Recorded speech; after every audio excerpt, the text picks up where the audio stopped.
Father sentiment success graph ఎప్పుడూ స్పెషలే. నాన్నంటే నమ్మకం, భరోసా. ఈ ఎమోషన్ వర్కౌట్ అయితే ఆ సక్సెస్ సౌండ్ నెక్స్ట్ లెవెల్లో ఉంటుంది.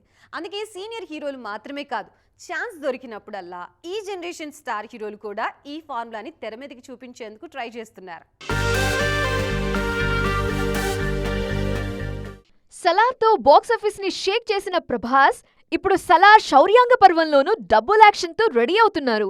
ఫస్ట్ పార్ట్లో కొడుకు దేవాగా అలరించిన డార్లింగ్, సెకండ్ పార్ట్లో తండ్రి ధారాపాత్రలో కనిపించబోతున్నారు.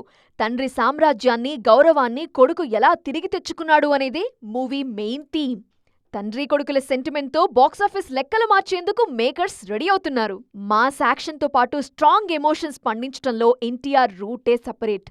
కొరటాల శివ దర్శకత్వంలో వస్తున్న దేవరా 2లోనూ తారక్ తండ్రి కొడుకులుగా ద్విపాత్రాభినయం చేస్తున్నారు. తండ్రికి జరిగిన అన్యాయానికి ప్రతీకారం తీర్చుకునే కొడుకుగా ఎన్టీఆర్ విశ్వరూపం చూపించనున్నారు. తొలి భాగంలో కొడుకుగా కనిపిస్తూనే రెండో భాగంలో ఫాదర్ సెంటిమెంట్ ని పండించబోతున్నారు. Global star Ram Charan, star director Shankar కాంబోలో వచ్చిన గేమ్ చేంజర్లో చరణ్ తండ్రి కొడుకులుగా రెండు పాత్రల్లో కనిపించారు. తెర మీద ఫాదర్ సెంటిమెంట్ పెద్దగా పండించకపోయినా తండ్రి ఆశలు నెరవేర్చే కొడుకుగా కనిపించారు చెర్రీ.